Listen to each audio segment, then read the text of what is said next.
Assalamualaikum warahmatullahi wabarakatuh. Perkenalkan, nama saya Arif Rahman Hakim dari Fakultas D4K3 kelas A3. Kali ini saya akan menjelaskan tentang prosedur evakuasi keadaan darurat. Bencana terjadi tak pernah pandang bulu, kapan saja dan di mana saja. Ia dapat menyerang Anda, pegawai, dan bisnis Anda secara pribadi, sehingga tindakan sigap akan keadaan darurat diperlukan guna melindungi keamanan aset pribadi dan tentunya diri serta karyawan Anda. Untuk itu perlu dilakukan perencanaan evakuasi keadaan darurat sebagai momen persiapan jika sewaktu-waktu terjadi bencana. Keadaan darurat merupakan kejadian yang tak terduga dan datang secara tiba-tiba.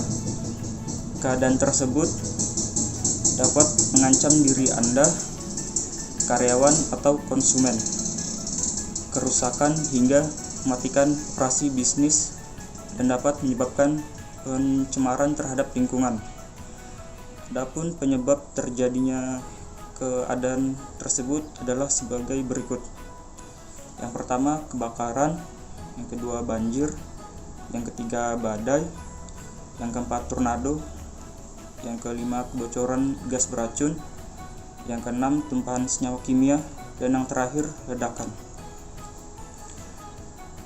Setelah itu, langkah terbaik untuk menanggapi bencana yang terjadi adalah dengan perencanaan evakuasi keadaan darurat segala hal sebelum itu semua terjadi.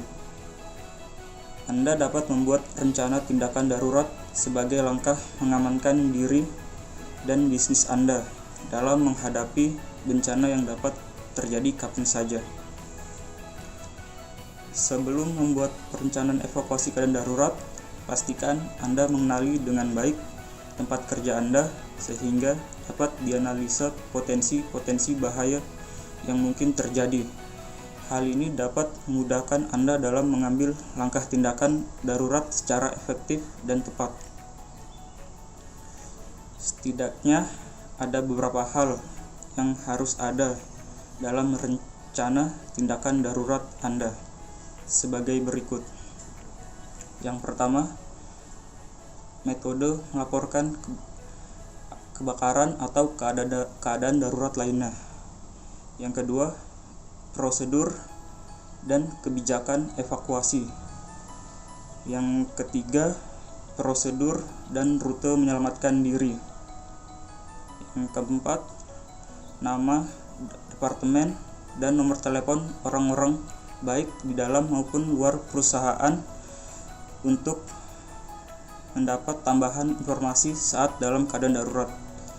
Yang kelima, yang terakhir, prosedur khusus bagi pegawai yang bertugas mematikan alat yang berada di dalam keadaan bahaya, yang mengoperasikan pemadam api atau pelayanan lainnya yang tidak dapat dihentikan sebelum evakuasi. Pada umumnya, keadaan darurat menyebabkan orang di lingkungan tersebut panik dan berhamburan ke area evakuasi.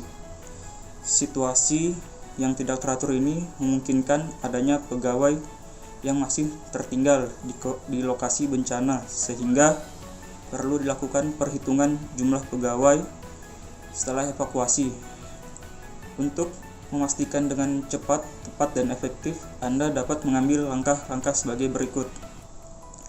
Yang pertama, tentukan area di mana pegawai harus berkumpul setelah evakuasi.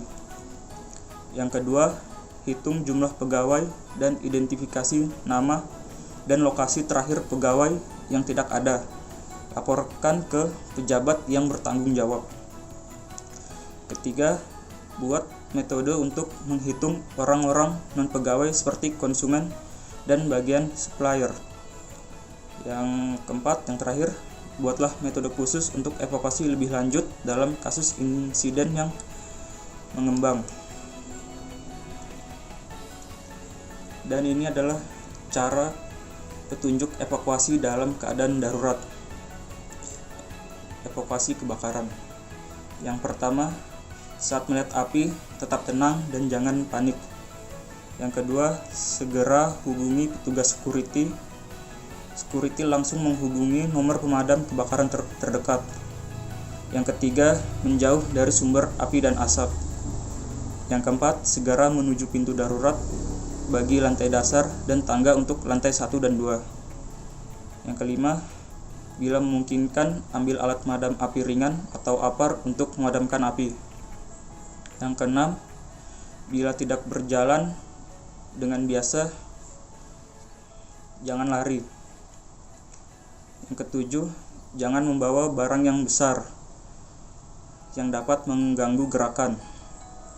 Yang kedelapan, bila api dirasa membesar, maka jangan panik dan tetap tertib segera meninggalkan gedung sesuai petunjuk atau jalur yang telah ada. Yang kesembilan, bila terjebak asap kebakaran, maka tetap menuju tangga dengan ambil napas pendek-pendek. Upayakan merayap, merangkak, jangan berbalik arah karena akan bertabrakan dengan orang yang di belakang Anda. Dan seperti itulah cara-cara prosedur evakuasi keadaan darurat kebakaran. Perencanaan tindak darurat yang baik harus dibarengi dengan kesiapan para pegawai dalam menghadapi keadaan darurat tersebut. Perusahaan bertanggung jawab untuk mendidik dan mengadakan training khusus dalam menanggapi bencana. Pastikan semua pegawai mengerti setiap fungsi dan elemen rencana tindakan darurat yang telah dibuat, termasuk jenis potensi keadaan darurat, prosedur pelaporan, sistem alarm, rencana evakuasi, dan prosedur matikan alat dalam keadaan darurat. Diskusikan bahaya-bahaya khusus yang mungkin dapat ditemui di area kerja, seperti bahan-bahan yang mudah terbakar, senyawa beracun, sumber radioaktif, dan zat yang reaktif terhadap air. Setelah dilakukan peninjauan terhadap rencana tindakan darurat bersama pegawai Anda, sesering mungkin lakukan simulasi keadaan darurat sehingga akan lebih siap dan refleks ketika terjadi bahaya yang sebenarnya. Jangan lupa untuk mengidentifikasi kekuatan dan kelemahan dari rencana Anda dan perbaiki.